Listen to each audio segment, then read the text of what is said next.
जय परम पूजनीय निर्व्यापक श्रमण मुनि श्री सुधा सागर जी महाराज की जय हो। बोले छुल्ल गौरव श्री गंभीर सागर जी महाराज की। सभी श्रोतागण एवं जिज्ञासु उस सभी को नमोस्तु करें। नमोस्तु महाराज जी। एक स्वामी महाराज जी। अभिपिता जैन थांदुला से पूछती हैं, नमोस्तु महाराज जी, पापी जीव पाप करने से नहीं डरता, धर्मात्मा को भ्रष्ट करने का दुस्साहस भी करता है, दुर्गति से नहीं डरता, यहाँ तक कि दूसरों की दुर्गति करा देता है। ऐसे पापी जीवों को कौन रोक सकता है? उनका स्वयं का कर्म, स्वयं की जब, क्योंकि पाप का घड़ा ज़्यादा बड़ा नहीं होता। मायाचारी, छली, कपटी जितने लोग होते हैं इनकी उम्र ज़्यादा नहीं होती, बहुत जल्दी हो जाते हैं। जब तक तेरे पुण्य का बीता नहीं करार, तब तक तुझको माफ है, चाहे वो गुण करे हजार। नियम से उसको देखा गया है, कितना भी कुछ क्यों ना हो, अंत में उसको पाप का घड़ा फूटता ही है, फूटेगा ही। और जो मकड़ी का जाल दूसरों को भिजाते हैं, इनकी जिंदगी मकड़ी के जाल के समान होती है। मकड़ी जैसे दूसरों को फंसाने के लिए, बदनाम करने के लिए जाल बुनती है, एक दिन उसी जाल में स्वयं मर करके, तड़प तड़प करके मरती है। ये इनका फल होता है। हर्षित जैन भीलवाड़ा से पूछते हैं, मेरे भविष्य को आपके अतीत का नमोस्तु।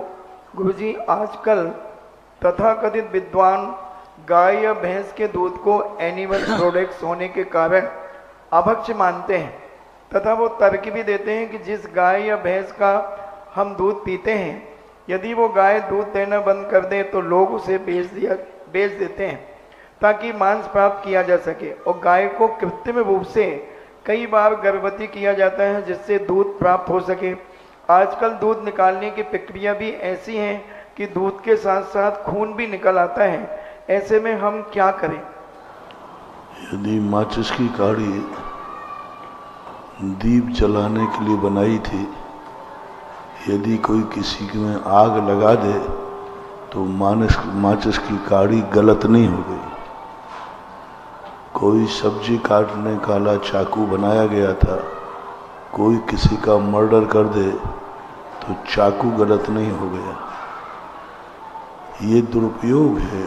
ये उनका कौन सा ऐसा अच्छा कार्य है जिसका दुरुपयोग नहीं होता? लेकिन दुरुपयोग के कारण अच्छे कार्य को ही बदनाम कर दिया जाए, ये तो ठीक नहीं है ना। दूध गलत नहीं है, दूध को गलत तरीके से निकालना गलत है। फिर तो आपकी हर चीज धंधे में ऐसे ही है। कोई भी धंधा करोगे उसमें कोई गलत करने वाले ही होते हैं। आज रोटी खाओगे, कितने जीवों की हिंसा हो रही है, आज केमिकल उसमें भी मिलाए जा रहे हैं। तो ये दुरुपयोग है। दुरुपयोग के कारण अच्छी चीज को बदनाम नहीं करना चाहिए।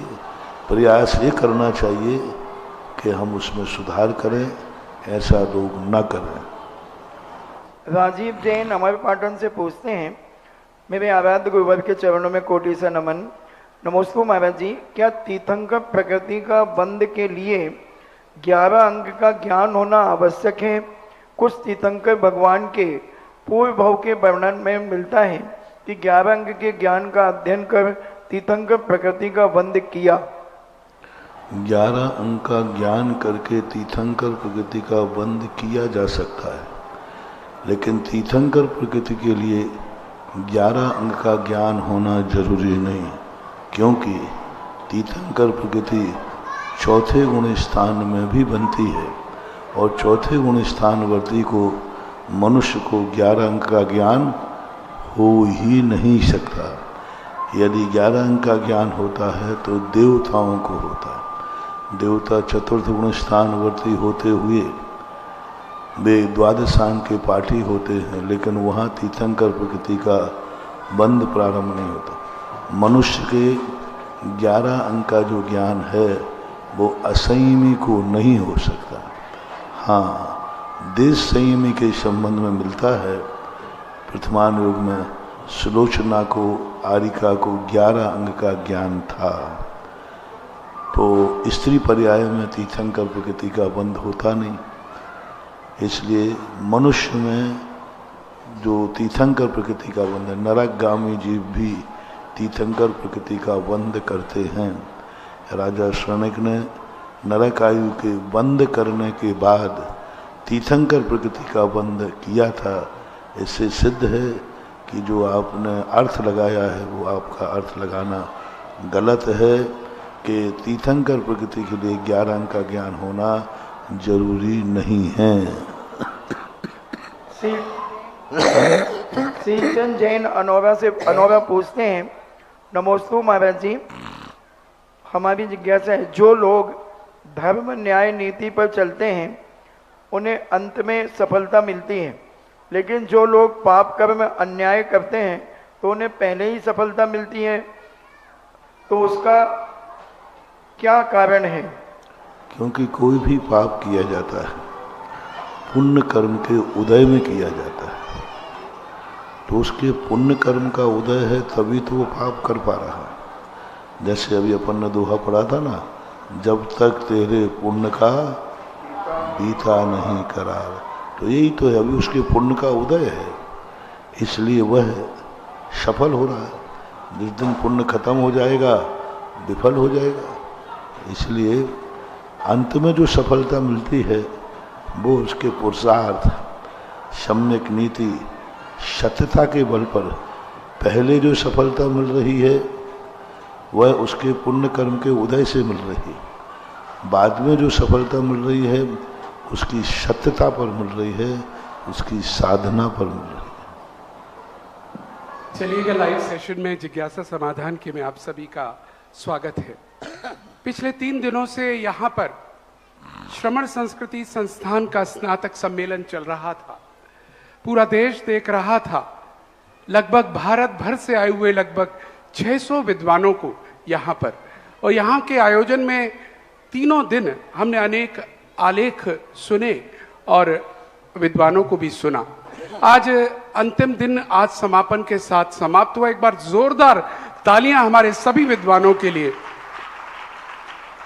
आगरा नगर के लिए ये एक अभूतपूर्व अवसर है, क्योंकि ये पहली बार हम सब कुछ देख पा रहे हैं। जहां हमने एक लंबी प्रवचन श्रृंखला को सुना है, वहीं 10 लक्षण के बाद तो अभूतपूर्व आनंद आगरा नगर और पूरा विश्व देख पा रहा है टेलीविजन के माध्यम से। हमने जहां 10 लक्षण के अवसर पर एक वृहद शिक्षण शिविर को देखा, वहीं यहां पर राजनीतिक सम्मेलन, महिला सम्मेलन, पाठशाला सम्मेलन जैसे अनेक बड़े बड़े आयोजन हमने यहां देखे। और आज जब यह आयोजन समापन की ओर है, हम अभिभूत हैं कि हम एक ऐसी सुंदर परिकल्पना जो पूज्य गुरुदेव ने की है वो यहाँ प्रत्यक्ष रूप से आगरा नगर में देख पा रहे हैं। आइएगा, अब जिससे पहले हम आपके प्रश्नों की ओर चलें, एक और महत्वपूर्ण पायदान हम कल चढ़ने वाले हैं, और वो महत्वपूर्ण होगा समय सार प्रशिक्षण शिविर। और कहते भी हैं मित्रों, जब सब कुछ हो जाए तब समय सार है।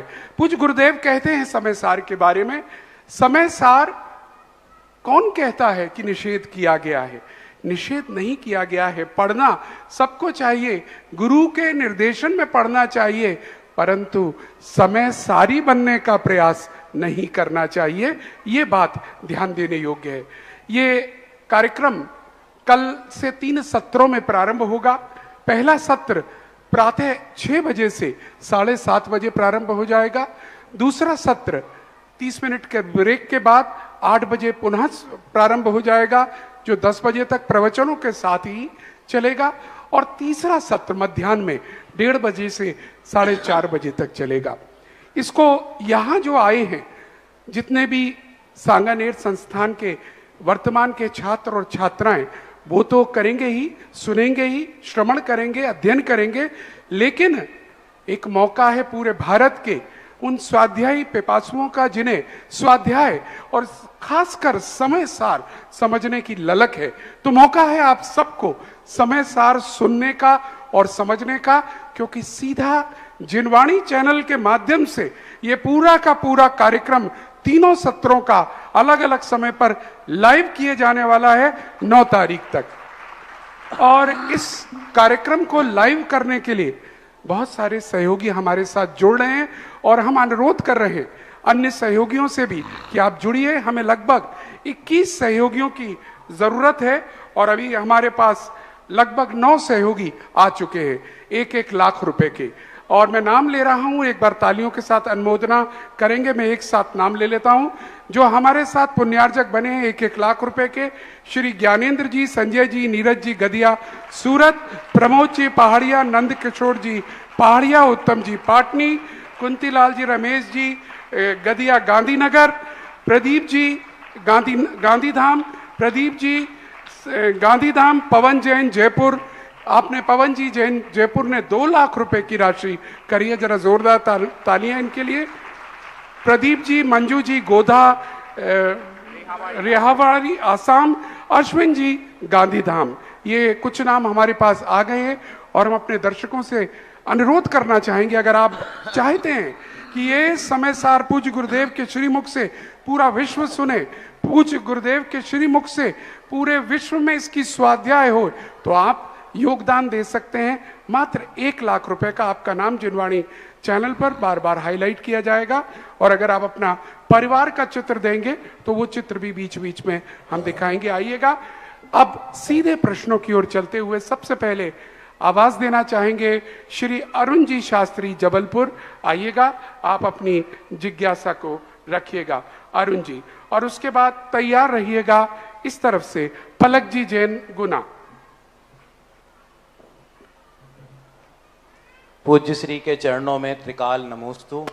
पूज्य श्री, मेरी एक जिज्ञासा है, 12 वर्षीय पाठ्यक्रम के जो अध्ययन है उसमें द्वितीय वर्ष में स्टोपदेश की कक्षा लेते हैं, उसमें महाराज जी उत्तरार्ध में आध्यात्मिक बहुत सारा वर्णन है, जैसे कटस्य कर्ताहमिति, परिषाद विज्ञान। तो जो अभी प्रारंभ में ही स्वाध्याय में प्रवेश किए हैं, ऐसे विद्यार्थियों को हम अध्यात्म का क्या उपादेय तत्व बताएं और उनकी अध्यात्म में कैसे रुचि उत्पन्न हो, आपसे समाधान चाहते हैं। अध्यात्म का लक्ष्य, जैसे एक पहली कक्षा वाले को स्कूल भेजा जाता है, तो अभी वो पढ़ने जा रहा है तो वो पूछता है मैं क्यों पढ़ने जाऊं, तो फिर उसको कहा जाता है कि पढ़ाई करने से तुम एक बहुत बड़े ऑफिसर बनोगे, बहुत ज्ञानी बनोगे, और ज्ञानी बनने के बाद आप बहुत कुछ सुख की उपलब्धि करोगे। तो उस जो पढ़ाते बच्चा जो पढ़ने जाता है उसी लोभ में पढ़ता है। जितने भी आप लोग पढ़ते हैं उसी लोभ में पढ़ते हैं कि आगे मेरा जीवन सुखी होगा। इसी प्रकार स्वाध्याय के समय प्रारंभ से करना कि ये सब स्वाध्याय इसलिए करना कि एक दिन तुम इस परम अध्यात्म को प्राप्त करोगे जहाँ कर्ता हर्ता धर्ता तीनों समाप्त हो जाते हैं, वहाँ आकुल व्याकुल परिणाम समाप्त हो जाते हैं। उस समय जो तुम्हें परमानंद प्रकट होगा, इस परमानंद तक पहुँचने के लिए आपको इन सीढ़ियों से जाना पड़ेगा। सीढ़ी का जब भी व्यक्ति चढ़ेगा जब सामने उसको पुरस्कार दिखेगा, तो अध्यात्म की वह पुरस्कृत कृति उसको समझाना चाहिए, उसको बताना चाहिए। इसलिए नहीं कि तुम आज प्राप्त करोगे, इसलिए कि तुम्हें यह प्राप्त करना है। इस उद्देश्य से उनको समझाना और अंत में उनको बोलना चाहिए कि अंत की जो शांति है वह अध्यात्म में ही है, बाकी की जो शांति है वो शांति नहीं है, शांति के उपाय है। यात्रा बहुत लंबी होती है और मतलब उस पर विश्वास बड़ा देर में आ पाता है। यदि धर्म पर इतना जल्दी विश्वास हो जाता तो सिद्धालय में इतनी संख्या बढ़ जाती कि वहां भी परिवार नियोजन कराना पड़ता है।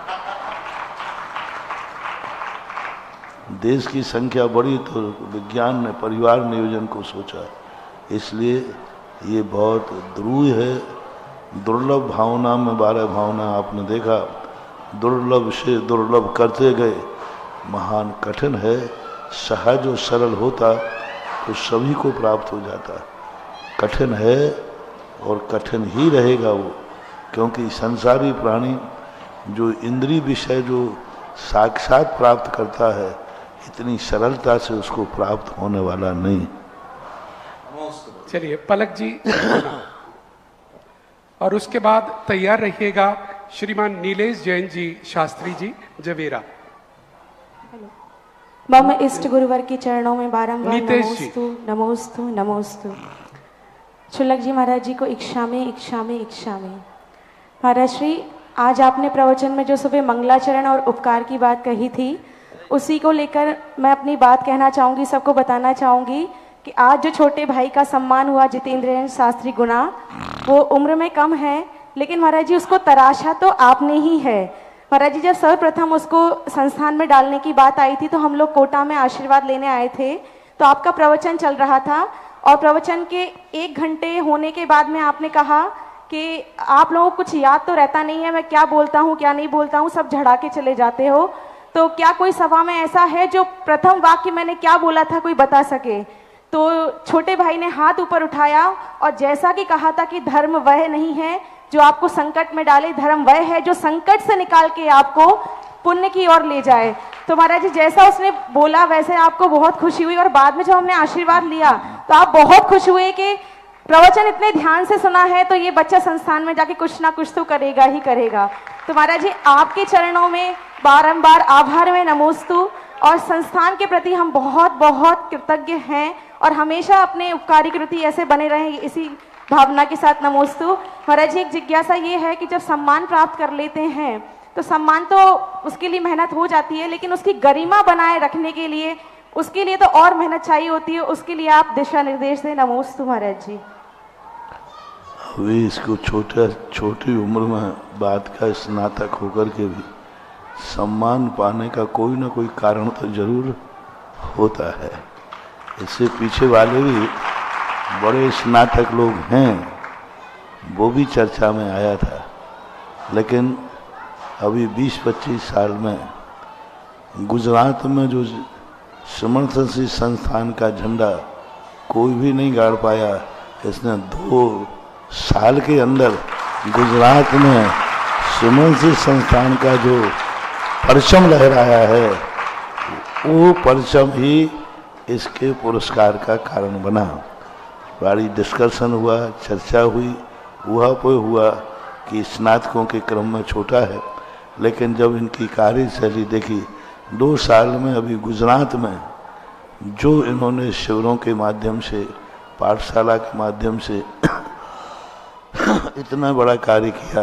अभी पाठशाला में पहली बार 900 किलोमीटर से लोग बसों से चल करके पाठशाला में आए। मैंने कभी गुजरात से पाठशाला, इतने सालों से अधिवेशन चल रहा है, गुजरात से कोई पाठशाला का रैला नहीं आया, लेकिन इस बार ये आया। और इन सब जो उन्होंने गुजरात के अंदर बालक ने अपनी प्रभावना की, सिमरन संस्थान का परचम लहराया, वो कारण इसके पुरस्कार का बन गया कि ये सबको पीछे छोड़कर आगे निकल गए। उसका एक ही कर्तव्य है कि पुरस्कार इसलिए नहीं दिया जाता कि आपका पूर्ण कार्य हो गया, पुरस्कार इसलिए दिया जाता है कि अब आपका कार्य शुरू हुआ है। ये मंगलाचरण कहलाता है। जिस मंगलाचरण के कभी भी कोई पुरस्कार मिले तो ये मानना चाहिए अभी हमारे कार्य का मंगलाचरण हुआ है, इसलिए इसको मंगलाचरण और सगुन मान करके अब इसमें और ज़्यादा अपना कार्य करना चाहिए। आशीर्वाद। नमोस्तु महाराज जी। 2 मिनट नहीं, बस आधा मिनट। या महाराज जी जितेंद्र शास्त्री जो है ये आगरा में भी पढ़े हैं आपके ज्ञानोदय संस्थान में, इसलिए महाराज जी जो पीएल बाबू हाँ, जी की उसमें मालूम, चल- मालूम, जी मालूम। महाराज जी नमोस्तु महाराज। पहले आगरा में छात्रावास खुला था, वो छात्रावास में भी इन्होंने पढ़ा अध्ययन किया था छोटी अवस्था। चलिए, बहुत बहुत स्वागत, धन्यवाद। एक बार तालियां पुनः हमारी तरफ से भी बजाइएगा और अनुरोध करेंगे अब श्री नीतेश जी शास्त्री जवेरा और उसके बाद तैयार रहे अंकित जैन जी शास्त्री तारा देवी। पूज्य गुरुदेव के चरणों में मेरी एवं समस्त कृष्णानगर जैन समाज दिल्ली की ओर से नमोस्तु। महाराज जी, मेरी जिज्ञासा है कि आजकल नवग्रह और वास्तु को ज्यादा सपोर्ट किया जा रहा है। कहीं भी कोई भी कार्यक्रम करते हैं तो नवग्रह या वास्तु विधान के पूजन विधान के लिए ज्यादा लोग कहते हैं, करवाते हैं। तो क्या करना यह उचित है या नहीं? क्योंकि लोग कहते हैं कि नवग्रह में 24 तीर्थंकर भगवान को उनकी नवग्रह शांति के लिए अर्घ चढ़ाए जाते हैं। तो गुरुदेव इसका समाधान कीजिए। देखो, इसको वास्तु विधान जैनागम में कोई विधान नहीं है। वास्तु की विधान की पूजा हो ही नहीं सकती, क्योंकि वास्तु एक आवास है, ग्रह है, इसलिए उसका पूजा विधान का कोई सवाल ही नहीं होता। दूसरी बात है कि नवग्रह विधान का आगम में कोई उल्लेख नहीं मिला। हम तो उसको कहते हैं, आप नवग्रह विधान न कह के नव जिनदेव पूजा कहो ना, नव जिनेन्द्र भगवान की पूजा कहो ना, तो अपना नाम ऐसा होना चाहिए। नवग्रह विधान कोई शास्त्रों में आया नहीं। सबसे पहले जबलपुर के मोहनलाल जी शास्त्री थे, उन्होंने एक नवग्रह विधान निकाला था, तो आज वर्तमान में चल रहा है। फिर भी उसमें ग्रहों को अर्घ नहीं ग्रहों की शांति के लिए जिनेन्द्र भगवान को अर्घ है, इसलिए हम उसे मिथ्यात्व तो नहीं कहेंगे, मिथ्यात्व तो नहीं कहेंगे, लेकिन फिर भी उसको ये ध्यान रखना कि हम ग्रहों की पूजा नहीं कर रहे हैं, ग्रह की शांति के लिए जिनेन्द्र भगवान की पूजा कर रहे हैं, ऐसा। और ग्रह की शांति कभी होती नहीं, क्योंकि ग्रह कभी अशांत होता नहीं। ग्रह एक पौद्गलिक विमान है, ग्रह एक पौद्गलिक विमान है। वो विमान हमारे कर्मों की उदीर्णा कराता है, तो कर्मों की शांति का विधान है वो। और ग्रह क्या होते हैं? कर्मों की उदीर्णा कैसे कराते हैं? सपोज कीजिए अपन को धूप तेज निकल आए गर्मी के दिनों में, तो गर्मी के उष्ण नाम कर्म की उदीर्णा गर्मी में कौन करा रहा है? सूर्य। सूर्य का उदय होते ही अपना उष्ण नाम कर्म उदय में आएगा, गर्मी लगाएगा, तो वो उदीर्णा करने वाले। ऐसे ये ग्रह जब चक्र लगाते हैं तो ये हमारे कर्मों की उदीर्णा में कारण बनते हैं, और जब उदीर्णा में कारण बनते हैं तो हम उस उदीर्णा की शांति के लिए, कर्मों के उपशम के लिए विधान पूजन आदि करते हैं। ऐसा उसका अभिप्राय जानना चाहिए, क्योंकि ग्रह तो एक पौद्गलिक परिणति है। सूरज तुम्हें गर्मी देने के लिए नहीं निकलता, वो तो निकल रहा लेकिन अपन को गर्मी की उदीर्णा कराता है। कांटा रास्ते में इसलिए नहीं पड़ा है कि तुम्हें चुभना है, कांटा रास्ते में इसलिए नहीं पड़ा है कि तुम्हें चुभना है, लेकिन हम पैर रखेंगे तो चुभेगा कि नहीं? चुभेगा। तो ऐसे ग्रहों को मानना चाहिए। ग्रह किसी का इष्टानिष्ट नहीं करते, लेकिन वो जब गुजरते हैं तो उनसे हमारे कर्मों की उदीर्णा होती है, और उदीर्णा को रोकने के लिए विधान आदि करना चाहिए, क्योंकि शांति विधान के उल्लेख शास्त्रों में मिलते हैं। किसी भी अशुभ कर्म की शांति के लिए, शांत करने के लिए धर्म के उपचार बताए गए हैं शास्त्रों में। नमोस्तु महाराज। चलिए, बहुत बहुत धन्यवाद। और इसके बाद में अंकित जी। परम पूज्य पिता तुल्य गुरुवर के चरणों में बारंबार नमोस्तु नमोस्तु नमोस्तु। गुरुदेव, हमारी जिज्ञासा है, हम 5 बीजाक्षर पढ़ते हैं, ह्राम ह्रीम ह्रूम ह्रौम ह्रा। इन 5 बीजाक्षरों को क्या हम पांचों परमेष्टि में डिवाइडेशन कर सकते हैं? अगर हम इनको डिवाइडेशन करते हैं तो अरहंत भगवान का हम अर्घ बोलते हैं और बीजाक्षर हम ह्रीम बोलते हैं। ऐसा ही आज वर्तमान में देखने में आ रहा है, हम आचार्य भगवान की पूजन करते हैं, वहां पर हम ह्रूम बीजाक्षर का प्रयोग करने लगे हैं। तो ऐसा यह जो परिवर्तन आज देखने में आ रहा है, ये प्राचीन प्रतिष्ठा परागों में देखने मिलता है कि वर्तमान में ऐसा होने लगा? नहीं, मिलता है। ये पंच बीजाक्षरों को पंच परमिष्टि के रूप में पूज्यवर सुखचंद्र आचार्य महाराज ने ज्ञानारूढ़ में लिया है। कार्तिकेय परीक्षा में टीकाकार ने इन शब्दों का उल्लेख किया है। तो ये 5 बीजाक्षर पंच परमिष्टि, पहला जो ह्रीम लगा है वो सामान्य है, ओम ह्रीम ओम, उसको साइलेंट कर देना। पर जो बीजाक्षर ओम ह्रीम अरहंत भगवान के हिराम और सिद्ध भगवान का ह्रीम और आचार्य परमिष्टि का ह्रूम, उपाध्याय परमिष्टि का ह्रोम और साधु परमिष्टि का हिरा बीजाक्षर है। ये आगम सम्मत हैं, इनकी तात्कालिक एनर्जी है। इनका एक बहुत बड़ा शोध है, संक्षेप में बता देता हूँ कि ये जो नेचर हैं इनके साथ हा अक्षर के साथ रा मिला है। रा के साथ जब आ की संधि होती है, बड़े आ की, तब वह लक्ष्मीदायक हो जाता है। आ अकेला लक्ष्मीदायक नहीं है, बड़ा आ जब मिलता है तो लक्ष्मी का स्वरूप बन जाता है, वैभव का स्वरूप बनता है, विघ्नों का निवारक बनता है। और ऐसे ह्रीम जब बीजाक्षर आता है, ई शब्द हा और रा के साथ मिलता है, तो ई जो बीजाक्षर है यह हमारे लिए वज्रमय बनाता है। किसी भी दुनिया में कुछ भी हो जाए, उसका कुछ बिगाड़ नहीं सकता। ह्रीम वज्रमय आकार, काले कल्प सत्य पिचा गति शिवा नाम न चविक्रियल। ह्रूम जो बीजाक्षर है यही हा और रा, ऊ बीजाक्षर नहीं। ऊ जब लग जाता है तो ऊ का स्थान मूल रूप से अपने आप में कर्ण स्थान होता है। कर्ण स्थान, आ का ललाट होता है, ई का नेत्र, का कर्ण स्थान होता है। और कर्ण स्थान से जब वो हा के साथ बैठता है तो वह अपने आप सुपर कल्याणी हो जाता है। आचार्य परमेश्वर अप्पा परम च जुंजई सो आई रिय नमो तस्य, ऐसा द्रव्य संग्रह में आया है। और उपाध्याय परमेश्वर का हरोम बीजाक्षर औम, औ जो है वह अपने आप में ज्ञान का प्रतीक है, ज्ञान की आराधना का प्रतीक है। हिरा बीजाक्षर जो है संकट को न हटाता है न संकट को दूर करता है, सहिष्णु बनाता है।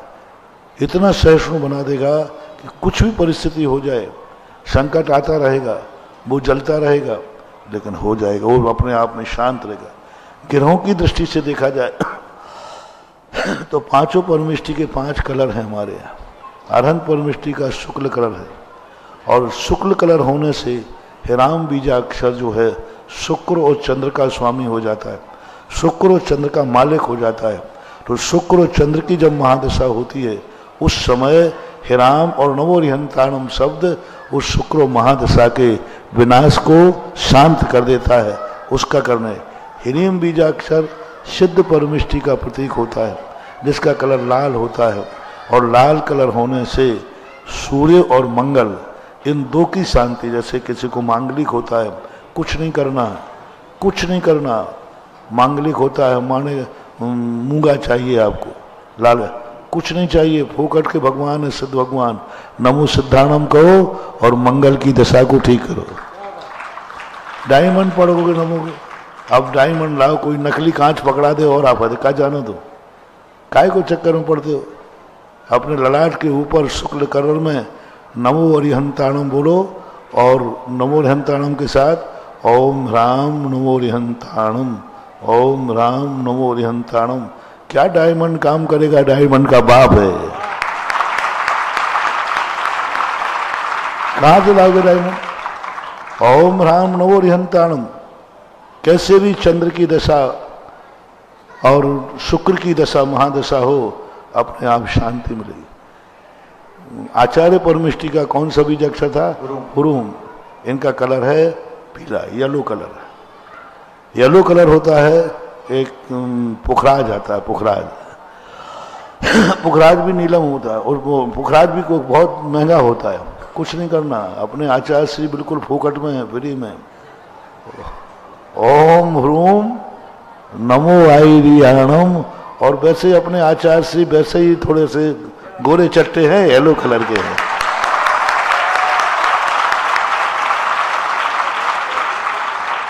ध्यान करो ना, कहाँ किसकी दशा, गुरु की महादशा चल रही है साहब, हम क्या करें, गुरु की महादशा कुछ नहीं करना। तो चौथा नंबर उपाध्याय परमेष्टि, हृदय में स्थान होता है इनका, हरा कलर होता है, पन्ना के चक्कर में बहुत महंगा आता है पन्ना, और बिल्कुल फोकट में ओम ह्रोम नमो वज्रायाणम। बुद्ध की महादशा चल रही है बुद्ध की महादशा चलती, सब व्यापार ठप हो गया, सब कुछ ठप हो गया, कुछ नहीं, ओम रूम नमो वज्रायाणम। और अंत में कौन बचे अब? फोकट में बैठे ही हूँ सामने, और क्या फोकट में, कुछ नहीं करना। नाभि के अंदर नील कलर, साधु का कलर नीला होता है। नील बसन पर रंग उछरना क्या, नील बसन के ऊपर कैसे ही रंग डालो वो कभी दिखते नहीं है, कैसा भी रंग डालते जाओ, काला पीला सब डालना हो, नील बसन पर रंग उछलना क्या। नील बसन पर कोई भी रंग के निशान नहीं दिखते, कितना ही काला भी डाल दो तो, पीला भी डालो तो, नीले कपड़े पर कोई रंग का दाग दिखता ही नहीं है। साधु परमेष्टि नीले कलर के होते हैं, और नीलम इनका तुम पहनते हो। नीलम बहुत खतरनाक होता है, नीलम ऐसा होता है कि न्यारे बारे कर दे एक हफ्ते के अंदर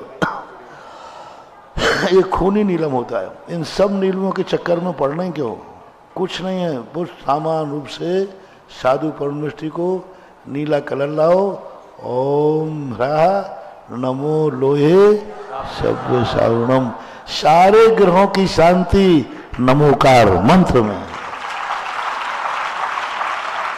मैंने इसको देखा, बहुत मैंने ध्यान किया, इसका शोध किया कि इसको महामंत्र क्यों कहते हैं।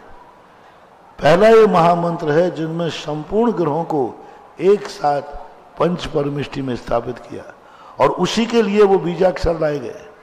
इन्हीं के कारण से उनको बीजाक्षरों का संबंध जोड़ा गया। अब तुम घोड़े की नाल लाओ, काले घोड़े की, अब शनि देवता को अब देखो तेल चढ़ाने जाओ, यहाँ ना तेल चढ़ाना है ना कुछ करना है।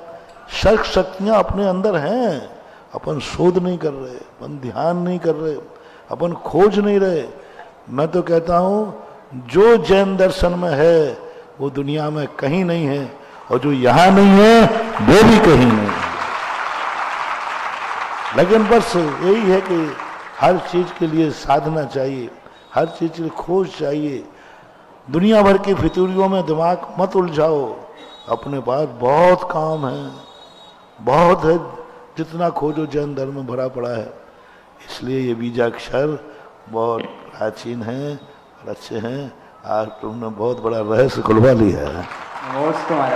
बिल्कुल अंकित जी, बहुत बहुत धन्यवाद। और दर्शकों से भी अनुरोध करेंगे, आज बहुत गागर में सागर मिल गया है, इसको रिकॉर्ड करके रख लीजिएगा। हमारा स्टूडियो तो रील्स बना के देगा आपको, इसका बिल्कुल देगा। और मेरे ख्याल से नीतेश जी, आपका क्वेश्चन जो था नवग्रह का, दोनों इसमें कंबाइन हो रहे हैं। बड़ा सुंदर आज पैकेज मिला है हम सभी को। चलिएगा, डॉक्टर पुलक जी गोयल हमारे मध्य में अनुरोध करूंगा, हमारे सबसे वरिष्ठ विद्वान हैं यहाँ पर, जरा जोरदार तालियों के साथ स्वागत करेंगे।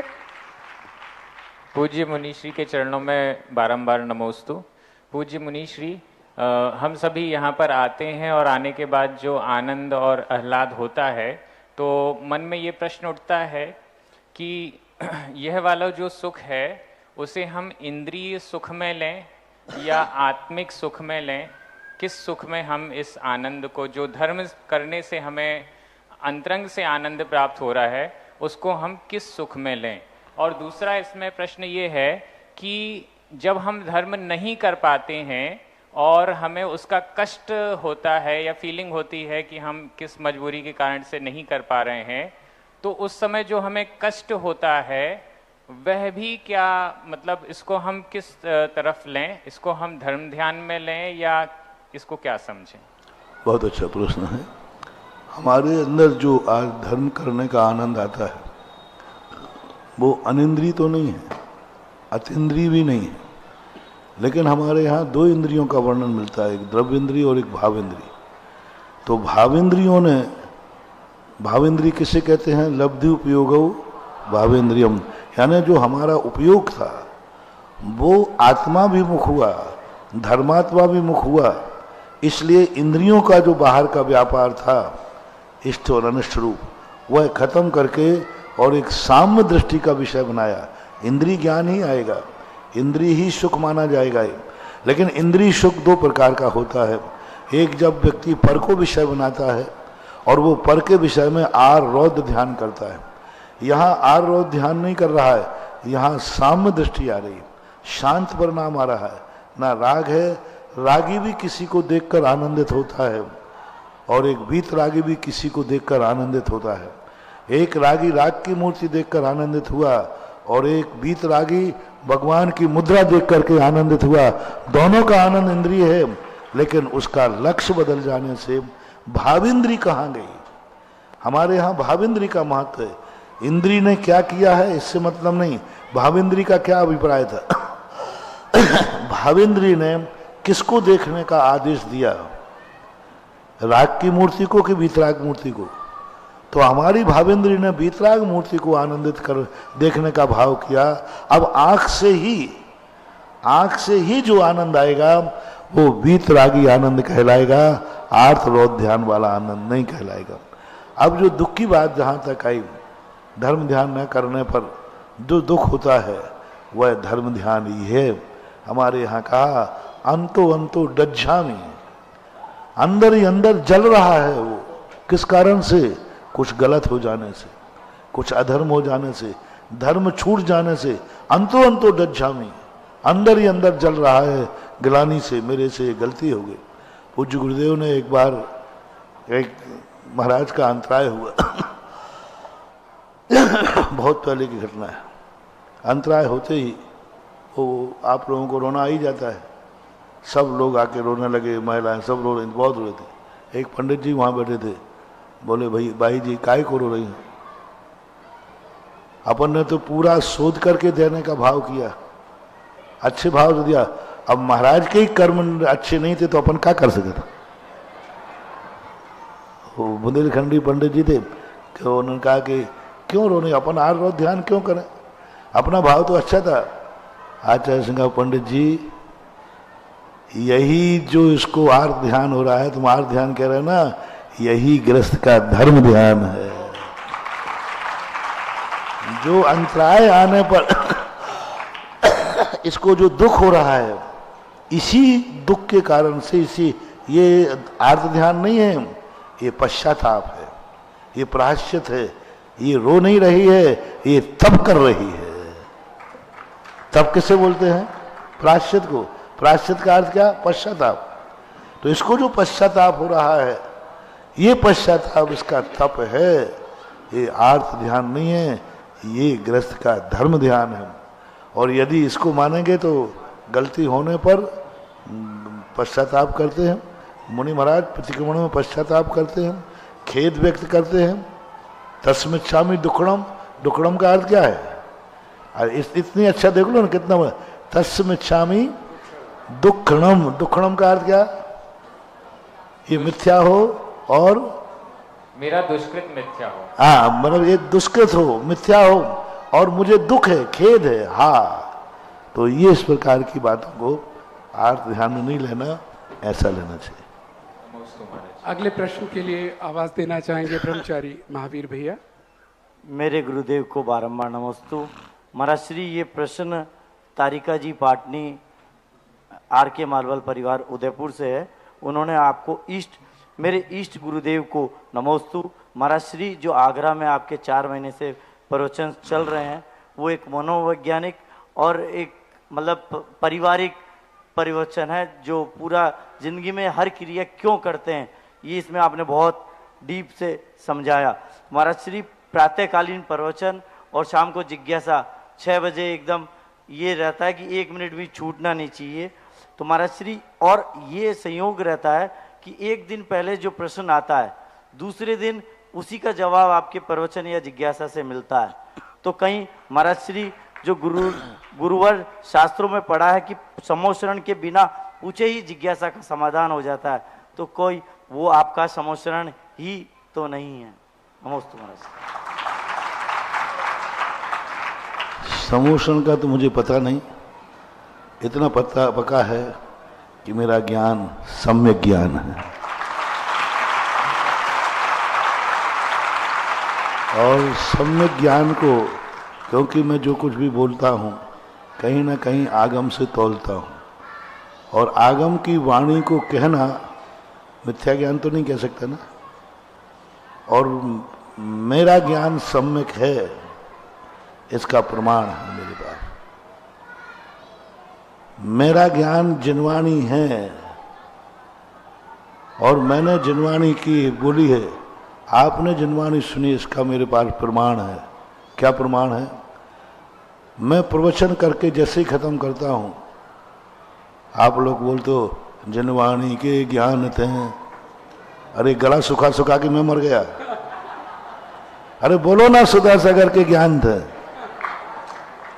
नहीं बोलते ना, हम बोलना भी नहीं, जब गड़बड़ हो जाएगा मैं प्रवचन देना बंद कर दूंगा। गुरुवाणी के ज्ञान से भी मत बोलना कभी, है ही नहीं अपनी परंपरा। श्रावक कहता है बली महाराज बोल रहे हैं, मैंने तो जिनवाणी सुनी है बली महाराज के मुख से। महाराज तो चुंगा है, चुंगा। जैसे वहां से आपको आवाज आ रही ना उसमें से, लेकिन बोल तो यहां मैं रहा हूं ना। इसी प्रकार महाराज के मुख से निकल रही है, लेकिन आवाज कहां से आ रही है? ये सबसे बड़ा जैन दर्शन का कथन है। किसने सुनाया, क्या सुनाया? भक्त तो कहता है मैंने तो जिनवाणी। अच्छा, सारे शास्त्र किसने लिखे? अलवारी में पूज्यवर कुंद भगवान ने, समंतबद्ध महाराज, इन सब ने लिखे ना। जब अर्घ लेके जाओगे तो क्या कहे? तीर्थंकर की ध्वनि गणधर न सुनी, अंग रचे चुनी ज्ञानमयी सोजन वरवाणी। अब वो मर गए बेचारे लिख लिख करके, है ना। यही तो समंत भद्र महाराज, कुजर कुंद भगवान बार बार कहते हैं, हम मैं नहीं कह रहा हूं, जिनेंद्र भगवान कह रहे हैं। अब बोलो, प्रवचन के बाद तुम जिनवाणी पढ़ते हो कि नहीं? जिनवाणी स्तुति पढ़ते हो कि नहीं? तो फिर ये जो मुंह से निकली क्या हुई? तो जिनवाणी कभी मिथ्या होती है कि नहीं? नहीं होती। तो फिर मेरी वाणी सम्यक वाणी है कि नहीं है? बस, शाबाश।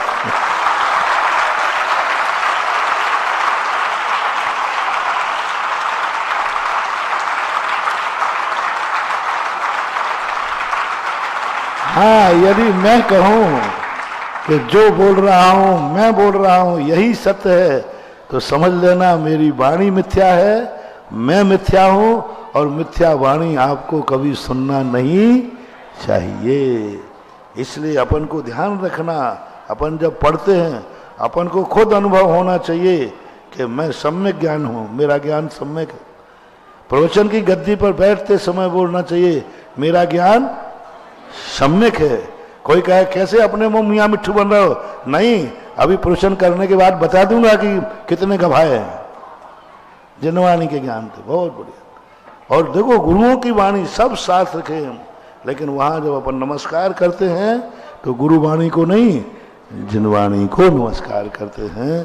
तो ये स्थिति बनती है। तो अपना सम्यक ज्ञान मानकर बोलो कि हमारा जो भी कथन है आगम चक्षु साहू, मेरे मुख से जो भी निकले सब आगम की वाणी निकले, मेरे मुख से जो निकले वो जिनेंद्र देव की वाणी निकले। ऐसा अपना भाव लेकर के बैठोगे तो सम्यक ज्ञान जहां बरसेगा, उसको चाहे तुम समोषण कह लो, चाहे सभा कह लो, आपकी मर्जी पड़े कुछ कह लो। मुझे तो इतना ज्ञान है कि हमारा ज्ञान सम्यक ज्ञान है। नमोस्तु महाराज। और जो प्रश्न आपने किया महावीर भैया, बिल्कुल सही कहा उन्होंने कि चहुमुखी विकास की बातें करते हैं। मित्रों, हमने जो प्रवचन चलते हैं उसका नाम भी दे रखा है, और प्रवचन का नाम, श्रृंखला का नाम दे रखा है मूल्य वर्धनी प्रवचन श्रृंखला, जो आगरा नगर में हमें मिली है। 3 माह तक लगातार मूल्यवर्धनी। और मैं समझता हूं हर पेरेंट्स को, हर बच्चों को, हर परिवार को और हर भक्तों को, मैं 1 महीना इसलिए नहीं गिन रहा क्योंकि वो सब्जेक्ट्स बदलते चले गए, 1 महीना दूसरे में गया, लेकिन 3 महीने वो हमारे लिए थे, पूरे विश्व के लिए थे 1 महीना अलग अलग लोगों के लिए थे। चलिएगा, मैं आमंत्रित कर रहा हूं मंच पर श्री अमित जैन जी शास्त्री जी आए और कुछ जो कार्य रह गए वो पूर्ण करें।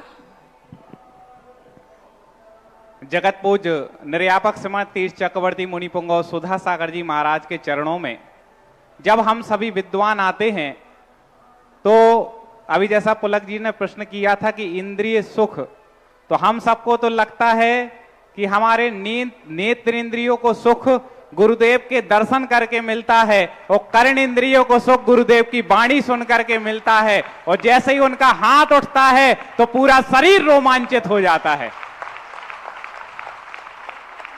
पूज्य गुरुदेव, आप क्या पता क्या जोश यहां से हम लोगों में भर देते हो कि वो जोश आते तो हैं साल भर में 2-3 दिन के लिए, लेकिन पूरी साल भर बना रहता है ऐसा जोश। ये पूज्य गुरुदेव के आशीर्वाद से ही होता है।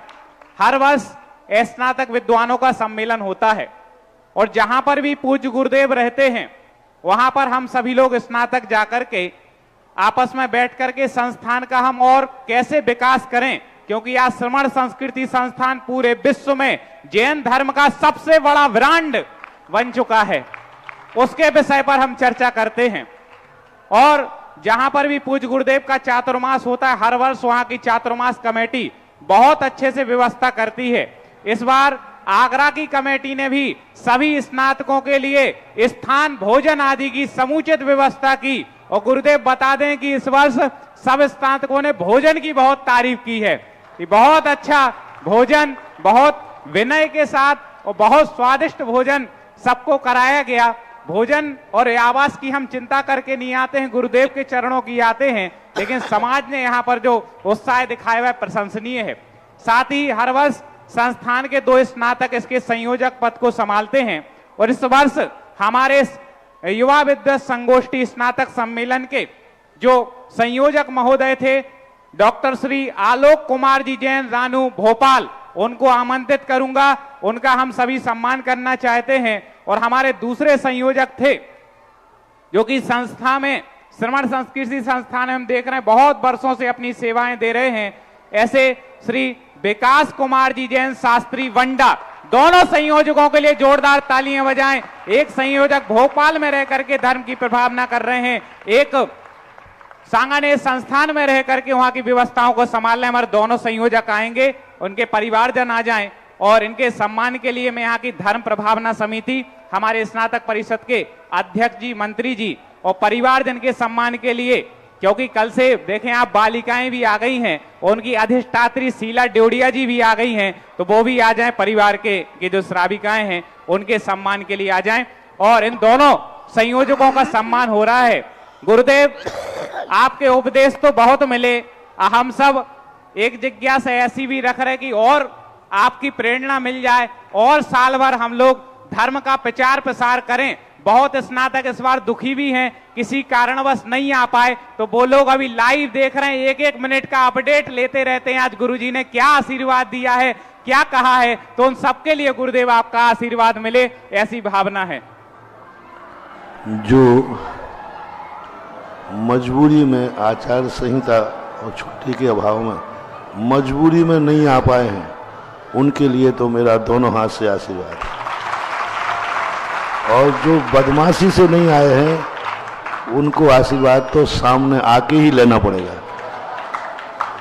उनको पार्सल से नहीं भेजूंगा। जो बदमाशी से या आ सकते थे नहीं आ पाए हैं उनके लिए नहीं है, लेकिन जो मजबूरी थी इस बार बहुत दिक्कत हुई। शैलेश जी वगैरह इतने तड़पते हैं, वो तो कहते सब लोग आने के मन था लेकिन नहीं आ पाए, कोई बात नहीं, उनके लिए आशीर्वाद।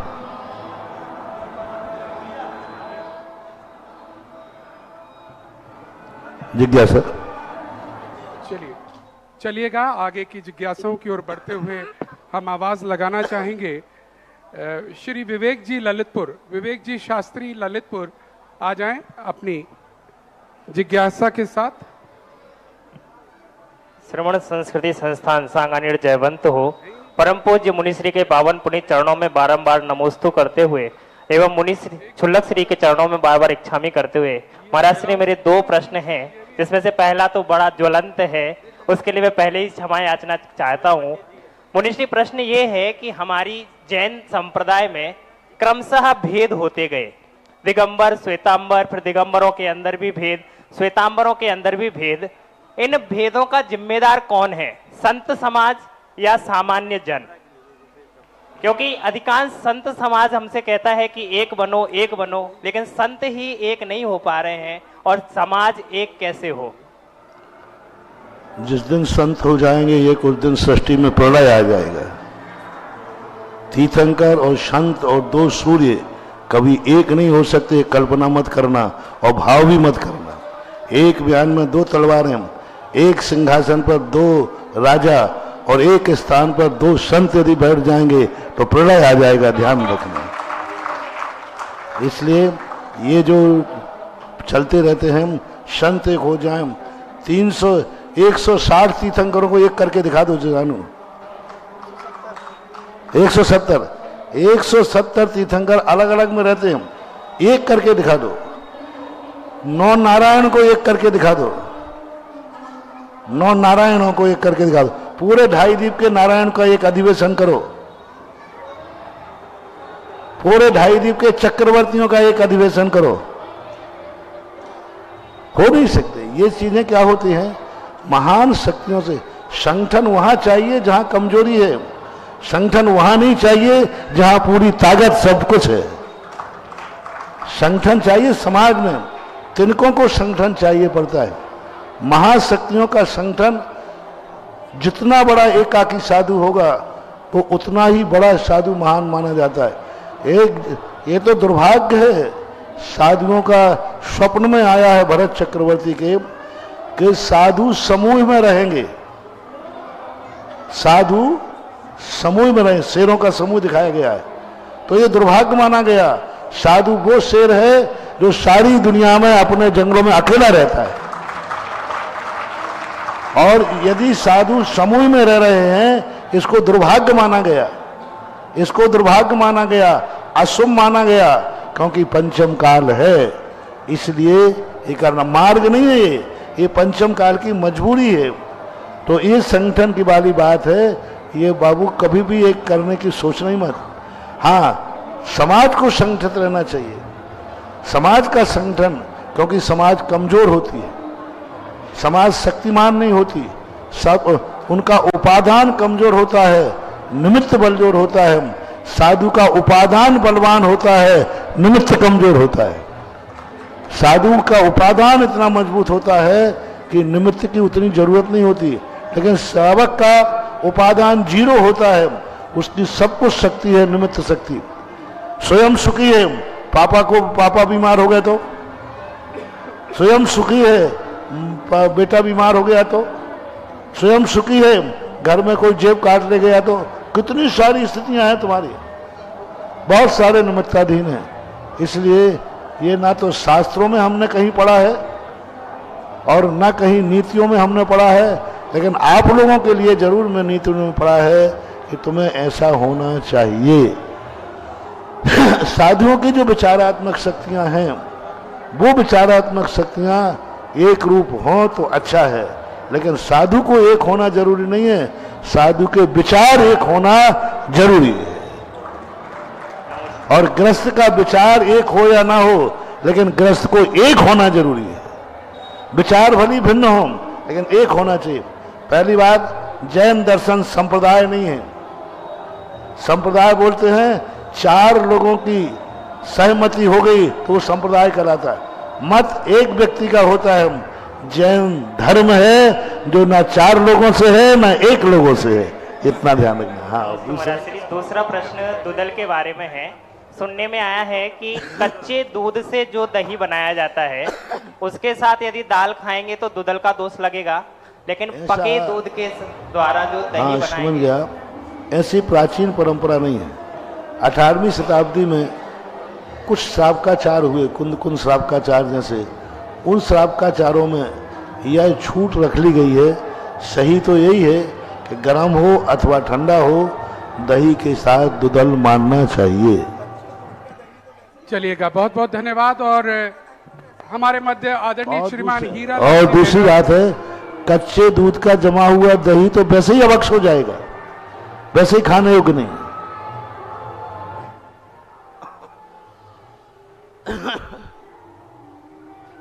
हाँ, हमारे मध्य श्रीमान हीरालाल जी दिवोई जी विभू बेनाड़ा के द्वारा आज एक और मंगल कलश स्थापित, भक्ति कलश स्थापित किया जा रहा है। बहुत बहुत साधुवाद। जरा तालियों के साथ अनुरोध करेंगे आहार दान के उपलक्ष्य में। और इसी श्रृंखला में हम आवाज देना चाहेंगे श्रीमान पारस जी शास्त्री आए और जो समय सार कल से यहाँ पर शिविर हो रहा है।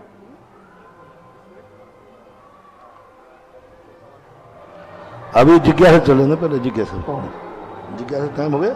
हाँ है अभी समय, पहले जिज्ञासा चलना। चलिएगा श्री पारस जी शास्त्री आइए, बोलिए। हाँ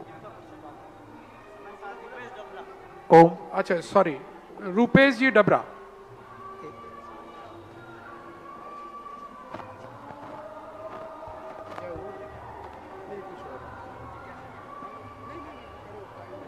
ये क्या कर रहे हैं बीच में? मेरे परम आराध्य गुरु भगवान जी के चरणों में मैं मेरे परिवार की ओर से बारंबार नमोस्तु नमोस्तु नमोस्तु। भगवान, मेरी जिज्ञासा ये है कि किसी व्यक्ति ने एक इंद्री से लेके 5 इंद्री तक के किसी भी जीव की हत्या न करने का नियम संकल्प लिया है, और भगवान वो गृहस्थ है, दुकान घर आदि में सफाई वगैरह होती है, झाड़ू पोंछे होते हैं, कूलर पंखे चलते हैं, तो भगवान उस व्यक्ति को झाड़ू पोंछे पंखे वगैरह चलने से जो दोष लगता है, तो क्या उसके नियम का खंडन होता है भगवान इसमें? हमारे यहाँ नियम में अतिचार और अनाचार भी होते हैं। यदि आपने बिना देखे किया है तो अतिचार है, और बहुत ज़्यादा प्रमाद किया है तो अनाचार भी हो सकता है। तो दोष जब लगेगा कि आपने उसमें सावधानी बरती है या नहीं, आप बचा सकते थे या नहीं, आपने सावधानी रखते हुए बचा सकते थे, तो बराबर आपका दोष लगेगा। लेकिन हम किसी भी हालत में उसको नहीं बचा सकते थे। जैसे आपने पानी ढक के रखा और ढक कर के रखा, सब व्यवस्थित, फिर भी उसमें किसी कारण चूहा गिर गया, मर गया, तो आपका दोष नहीं आएगा। लेकिन आपने ढक्कन हल्का रखा या ढक्कन नहीं रखा और पर पानी में जीव मर गया, तो बराबर आप उस व्रत के दोष के भागीदार हैं, क्योंकि आपके प्रमाद से हुआ है, ऐसा लगा। नमोस्तु भगवान, नमोस्तु। चलिए धन्यवाद। आमंत्रित करेंगे डॉक्टर प्रदीप जी शास्त्री, कृपया अपनी जिज्ञासा को लेंगे। डॉक्टर प्रदीप जी शास्त्री।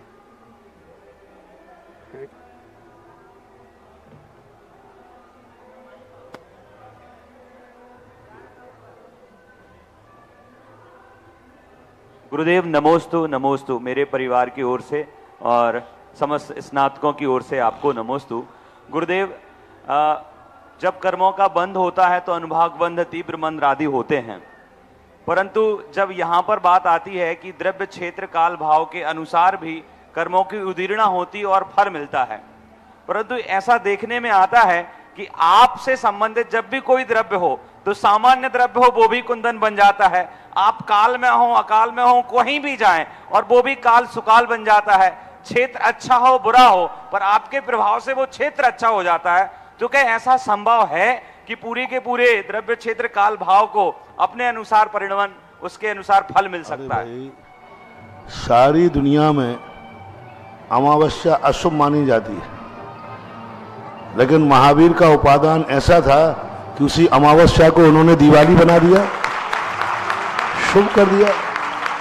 अमावस्या जैसा अशुभ दिन नहीं और दिवाली जैसा कोई शुभ दिन नहीं। उपादान में यदि शक्ति है, अपने उपादान की यदि पवित्रता है, तो कई बार निमित्तों को भी पवित्र होना पड़ता है, जिसका प्रमाण पूज्यवर समंतभद्र महाराज ने दिया। कभी भी ये शरीर शुद्ध नहीं हो सकता, नौ मल द्वारों से वेष्टित है, सप्त गुधात्मों से वेष्टित है। और उन्होंने कहा रत्नत्रय पवित्र थे, शुभावता सुचौकाये रत्नत्रय पवित्र थे। जब रत्नत्रय से मलमूत्र से भरा हुआ शरीर इतना पावन हो जाता है कि उसके चरणों पर गिरा हुआ जल गंधोदक बन जाता है, ये कितनी बड़ी निमित्त दिखती है। तो ये द्रव्य छेद काल भाव आदि लेकर के सब बन जाते हैं। एक इंद्री सबसे बड़ा पापी जीव है स्थावर, लेकिन उसी पहाड़ से जब किसी भगवान को मोक्ष हो जाता है तो वही पहाड़ वंदनीय और पूजनीय हो जाता है। तो ये सब अपने अपने उपादान की स्थितियां हैं, और उपादान के साथ साथ अपने अंदर जो आज प्रातः काल हमने कहा अपना स्वयं का निर्णय करना है कि हम कैसा बनाना है। जब व्यक्ति स्वयं की दृष्टि शुद्ध होती है तो दुनिया भी शुद्ध दिखने लग जाती है और शुद्ध हो जाती है। महाराज जी, पर राज की बात नहीं मालूम चली। आप जंगल में रहें तो जनार्दन है, आगरा में रहें तो जनार्दन है, आपको तो अपशकुन भी शकुन होते हैं। कई बार सुना है कि काला कुत्ता या कुछ भी दिखे वो सब आपके लिए शकुन होते हैं। वो राज क्या है कि आप कहीं भी जाएं हमेशा जैसे वैसे ही रहते हैं, कोई फर्क नहीं करता कौन सा द्रव्य, कौन सा क्षेत्र, कौन सा काल, सब आपके लिए शुभ कैसे हो जाते हैं गुरुदेव? राज क्या है इसका? किशनगढ़ में मैंने इसका राज बताया था। समय सार पढ़ने का यही तो राज है। ये कला मुझे समय सार ने दी। किसी ने कहा मूर्ख है तो मैंने कहा कोई बात नहीं, किशनगढ़ में बताया था एनालिसिस कर दो उसको। अपन तो एनालिसिस करके जानते हैं। माँ ऊ राखा, अरे माँ ऊ राखा ये तो बीजाक्षर है। ओम ह्रीम जोड़ना, ओम ह्रीम माँ ऊ राखाए नमः। उसने गाली दी और मैंने मंत्र बना दिया। अब देखो कौन सी ताकत है जो मेरे सामने टिक जाए, बताओ। यही आपका। उसने कहा था मूर्ख और अपन ने बना लिया मंत्र, और आगम से विरुद्ध नहीं हो सकता। माँ बीजाक्षर है कि नहीं, ऊ रा खा, तो अपन वो गाली देवे अपनी मशीन में डाल करके उसको मंत्र बना लो। बस ये कला का नाम है समय सार। गुरुदेव, आपकी सरस्वती का यही प्रभाव है कि शब्द भी कई बार अमृत बन जाते हैं। हम लोग एक बार लाइन में लगे थे सांगानेर के बच्चे, तो हम एक बच्चे ने बाबू से बोला कि कितना निकम्मा है, ये काम नहीं करता है। तो दूसरे बच्चे ने बाजू में तुरंत बोल दिया निकम्मा 8 गुणा। तो वो एक अब शब्द भी बहुत अच्छा शब्द बन गया। ये गुरुदेव आपका प्रभाव है और ये आशीर्वाद हम सबको मिलता रहे। नमोस्तु गुरुवर, नमोस्तु गुरुवर। चलिएगा, मैं आवाज दे रहा हूं Ayushi Jain, daughter of Pawan Kumar Jain, 12th, आ जाएं।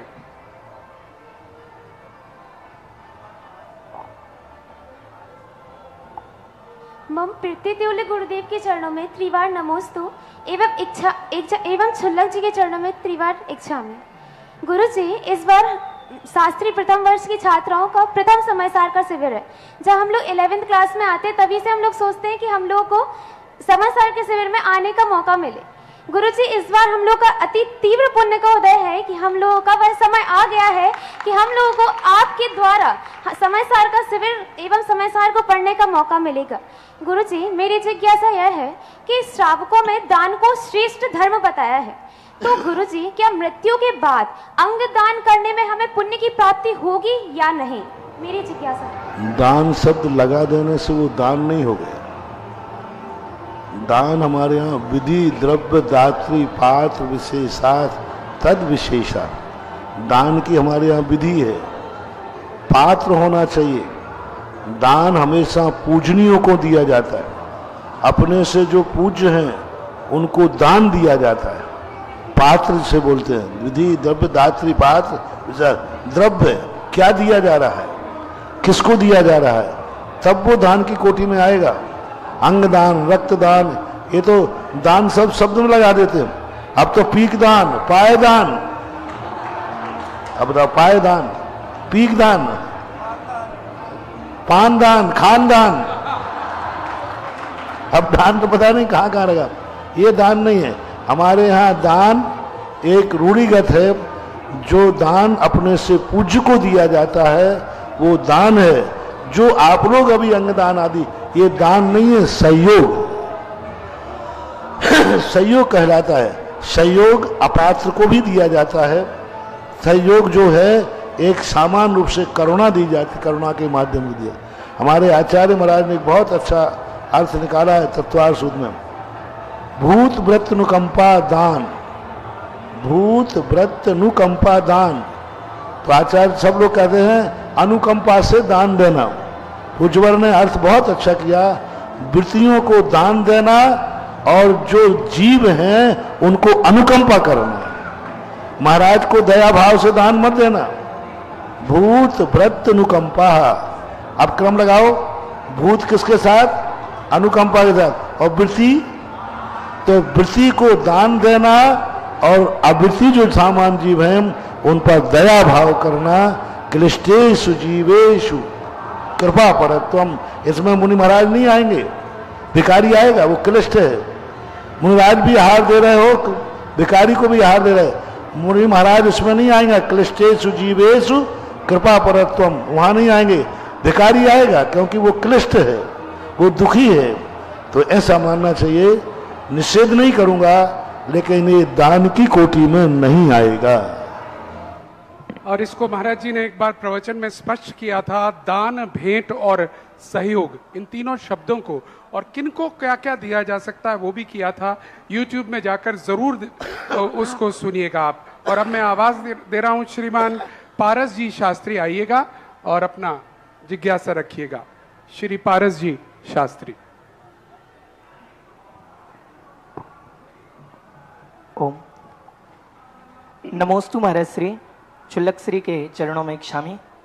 महाराज श्री, कल से आपके सानिध्य में श्री शमय साल जी ग्रंथराज का स्वाध्याय प्रारंभ होने जा रहा है और मेरी ये जिज्ञासा है कि इन सांगानेर के विद्यार्थियों का ऐसा कौन सा सौभाग्य है, आपके श्रीमुख से समय सार जी जैसे ग्रंथ को पढ़ने के लिए लोग तरस जाते हैं, और इन बालकों का ऐसा कौन सा पुण्य है जो आपके चरणों में, आपकी सन्निधि में आकर के समय साल जी ग्रंथराज पढ़ते हैं, ऐसा इनका क्या सौभाग्य है?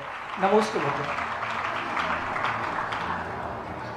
कर्म तो हमने कोई शास्त्रों में देखा नहीं, समय सार पढ़ाने वाला कौन सा कर्म है, लेकिन क्षयोपशम जरूर है।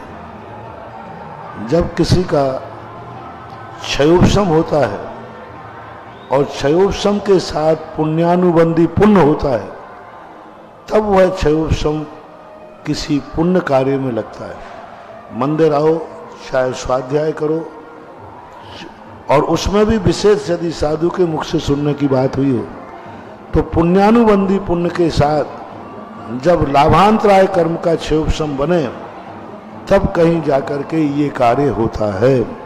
तो ये आप लोगों का पुरुषार्थ ये है कि आप लोगों ने अध्ययन के लिए संस्थान चुना और संस्थान में अध्ययन कराने के लिए, समय सार के लिए मैं आया, तो ये पुरुषार्थ आपका है।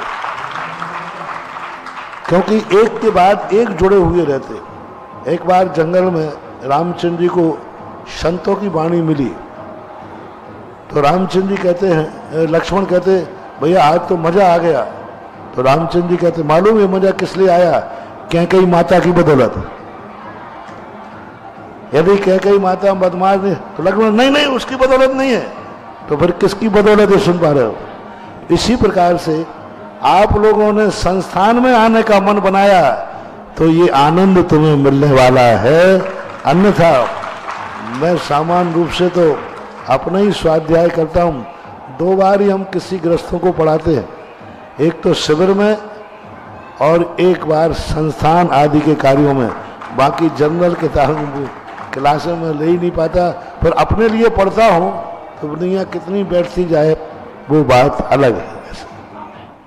चलिए, बहुत बहुत धन्यवाद। और अंतिम प्रश्न के रूप में मैं आवाज दे रहा हूँ, श्रीमती महिमा जी मेहरोनी आ जाएं, अपना प्रश्न रखें। और एक बार पुनः याद दिला दें, कल से समय सार प्रशिक्षण शिविर यहाँ पर प्रारंभ हो रहा है। कल प्रातः 6 बजे से प्रथम सत्र प्रारंभ हो जाएगा। दूसरा सत्र, प्रथम सत्र 6 बजे से 7:30 चलेगा, दूसरा सत्र 8 बजे से नित्य प्रवचन के साथ में चलेगा, और तीसरा सत्र मध्याह्न 1:30 बजे से चलेगा। एक बार पुनः अनुरोध, जो लोग भी इस कार्यक्रम, क्योंकि ये लाइव आने वाला है जिनवानी चैनल से, और आप अगर सहयोगी बनना चाहते हैं तो अपना नाम हमें दे सकते हैं। 6 से 7 ही रह पाएगा, 5:45 से 6 से 7, 7 के बाद नहीं, क्योंकि 7 के बाद 1 घंटे हमारी चर्या वगैरह का थोड़ा सा संशोधन। सुबह का पहला सत्र 6 से 7 रहा करेगा, उसके बाद 8 बजे से दूसरा सत्र। आपका प्रश्न? मेरे आराध्य गुरुदेव के चरणों में त्रिवार नमोस्तु। छुल्लक जी महाराज के चरणों में त्रिवार इच्छामि। गुरुदेव, मेरी जिज्ञासा यह है कि चल मल अवगाढ़ दोष किसे कहते हैं? चलमल अगाढ़ दोष कहते हैं, सत्य को तो वो स्वीकार करता है लेकिन सत्य में भी भेद कर देता है। उसके लिए उदाहरण तुम्हें समझा देते हैं। एक चोर ने दीक्षा ले ली और चोरी करने की आदत थी उसको। अब दीक्षा लेने के बाद अब चोरी क्या करे यहाँ, तो रात में उठ करके इन महाराज के पीछे कमंडल उनके पास रखा हुआ है, उन महाराज की पीछे उठा के इनके पास रखा हुआ है। अब सुबह सब महाराज उठे तो हमारी पीछे तुमने कैसे ले ली, थोड़े तुम्हारी पीछे मैंने कैसे ले, और अब संग में बड़ा मुश्किल पड़ गया। सबके पीछे अल्लाह बल्ली, तो सच्चा बनने के लगता है कोई ऊपरी बाधा हो गई है। बाद में पता किया गया कि वो रात में उठ करके उससे पूछा हुआ ऐसा क्यों, बोले मैं क्या करूं, बिना चोरी किए मुझे नींद ही नहीं आती। तो अनादि काल का मिथ्या दृष्टि नाना दरवाजों में भटकता भटकता आया है, तो संस्कार के कारण से वो भगवानों में ही भेद कर देता है। शांतिनाथ शांति के करता, पारसनाथ संकट के हरता, इनमें भेद करे। चल मल अगाढ़ यानी स्थिरता नहीं रहती। अब इन भगवान के दर्शन कर ले, एक बार नहीं कर तो लिए, दूसरे वेदी पर, यदि एक वेदी पर आपको 10 बार नमोस्तु करने का कहा जाए तो आपको अच्छा चिड़चिड़ापन लग जाएगा, और 10 वेदियां अलग अलग बना के नमोस्तु कराया जाए तो कर लोगे। ये चल दोष है। एक वेद में वही भगवान है सब, नहीं चल दोष है। आज ज्यादा मंदिर क्यों बनाना पड़ रहे हैं, क्योंकि एक मंदिर में तुम 100 बार नमोस्तु नहीं करोगे, लेकिन 72 मंदिर बना रहे हैं तो 72 भोग जरूर दोगे। तो ये चल है, मल का दोष कहलाता है। नहीं, ये भगवान को अपने आप में इसके करता है, यह क्षेत्र ठीक नहीं है, यह अतिशयकारी है, यह हमारे लिए ज्यादा उपलब्धि कराएगा, यहाँ पूजा करने से हमें ज्यादा लाभ मिलेगा। अष्टांग का पर्व में रावण कहता है हम सिद्धि करेंगे तो ज्यादा सिद्धि होगी, उन्हीं सम्यक क्रियाओं से अधिक लाभ लेने का भाव करता है, तो वो मल दोष कहलाता है। अगाढ़ दोष कहलाता है, वो निश्चित कर देता है शांतिनाथ भगवान ही शांति देंगे, पारसनाथ देने वाले नहीं हैं। ऐसा उदाहरण के रूप में समझाते हैं, लेकिन वो भगवान को छोड़ता नहीं। केशव वर्णी ने उदाहरण दिया बूढ़े की लाठी, बूढ़े लाठी का हाथ कांपता है लेकिन लाठी को छोड़ता नहीं है, वो पंच परमिष्टि से बाहर नहीं जाएगा। नमोस्तु महाराज। चलिएगा, बहुत बहुत धन्यवाद। और एक घोषणा यहाँ पर हमें मिली है, और वो है अन्वय के जन्मदिन के अवसर पर श्रीमान रिखप चंद जी मधुलता जयपुर ने एक बेटी सांगानेर की गोद लेने का संकल्प लिया है। जोरदार तालियों के साथ हम अनुमोदना करेंगे। और अब समय है आरती का। कौन पुण्यार्जक होगा प्रथम आरती का तय करेंगे बोलियों के माध्यम से। आपके जिनके भी भाव होंगे वो बोली को आगे बढ़ाएंगे। 11,111 रुपए जो बढ़ावे सो पावे, 11,111 रुपए जो बढ़ावे सो पावे। शीघ्रता से प्रथम आरती की बोली, प्रथम आरती की बोली शीघ्रता से अपना भाव अर्पण कीजिएगा। यहाँ जो बढ़ावे सो पावे 11,111 रुपया, 11,111 रुपया आरती की बोली। शीघ्रता से अपना हाथ खड़ा कर दें जिससे हम देख पाए आपको, आपके मनोभावों को हम पता कर पाए। प्रथम आरती की बोली शीघ्रता कीजिएगा। प्रथम आरती की बोली 11,111 रुपए। प्रथम आरती की बोली 11,111 रुपए जो बढ़ावे सो पावे। शीघ्रता करें, आप में से जिनके भी भाव हो शीघ्रता करें। हाँ आइएगा, थोड़ा बढ़ाएंगे या हाँ जरा देखिएगा।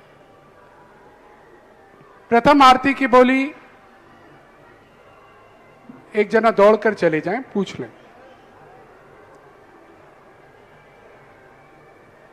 21,221 रुपया, 21,221 रुपया। तालियों के साथ अनुमोदना। 21,221 रुपए एक। प्रथम आरती की बोली 21,221 रुपए दो। देखिए जारी है बोली, अगर किसी और के भी भाव हो शीघ्रता से बोलिएगा। ये चांदी की सुंदर दीपक से उस परिवार को सबसे प्रथम आरती करने का मौका मिलता है। 21,221 रुपया, 21,221 रुपया एक। अगर किसी को आगे बढ़ाना हो तो बढ़ा सकता है। 21, हाँ बोलिए कितना? 25,525 रुपया, 25,525 रुपया। उधर पीछे गई है बोली 25,525 रुपया, 25,525 रुपया। हाँ, जिनके 21 के भाव थे देख लीजिएगा। 25,525 रुपया, 25,525 रुपया एक। देखिए शीघ्रता करिए, प्रथम आरती की बोली है ये। 25,525 रुपया एक और 25,525 रुपया दो। हाँ जी, 25,525 रुपया एक और 25,525 रुपया दो और 25,525 रुपये तीन। और यह सौभाग्य मिला है, नाम भेजिएगा। चलिए दूसरी बोली का सौभाग्य 21,221 रुपया एक और 21,221 रुपया दो और 21,221 रुपया तीन। आइएगा, दूसरी बोली का नाम भी आप दे सकते हैं, शीघ्रता करिएगा। दोनों नाम मुझे पहुंचाइएगा और दोनों परिवार यहां मंच पर आने की कृपा करिए। 11,000 में अभी और बोली आपको मिल सकती है। अगर किन्हीं के भाव हो 11,111 रुपए मात्र में, शीघ्रता से हाथ खड़े कर दें। 11,111 रुपए में तीसरी बोली, 11,111 रुपए में ये दूसरी। एक पहली बोली पहले बता दें भैया जी। पहली बोली का नाम क्या है? हाँ, 11,111 रुपए में तीसरी बोली के भाव हो तो कृपया शीघ्रता से हाथ खड़े कर दे। 11,111 रुपए में जिनके भी भाव हो शीघ्रता से। प्राची जैन कहां की है?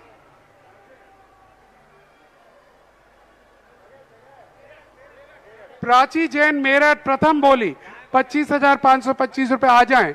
और दूसरी बोली 21,221 की नाम संजय कुमार, रितेश जैन, दिल्ली, आ जाइएगा। तीसरी बोली के अगर भाव हो 11,111 रुपए में, शीघ्रता से हाथ खड़े कर दे। तीसरी बोली 11,111 रुपए में, मात्र 11,111 रुपए में तीसरी बोली के अगर भाव हो, चलिएगा प्रारंभ करिएगा आरती। दोनों परिवार आए शीघ्रता से, दोनों परिवार आइए ऊपर। जिन्होंने बोली ली है वो दोनों परिवार ऊपर आ जाएं, दोनों परिवार ऊपर आ जाएं, आरती प्रारंभ की जाए। हाँ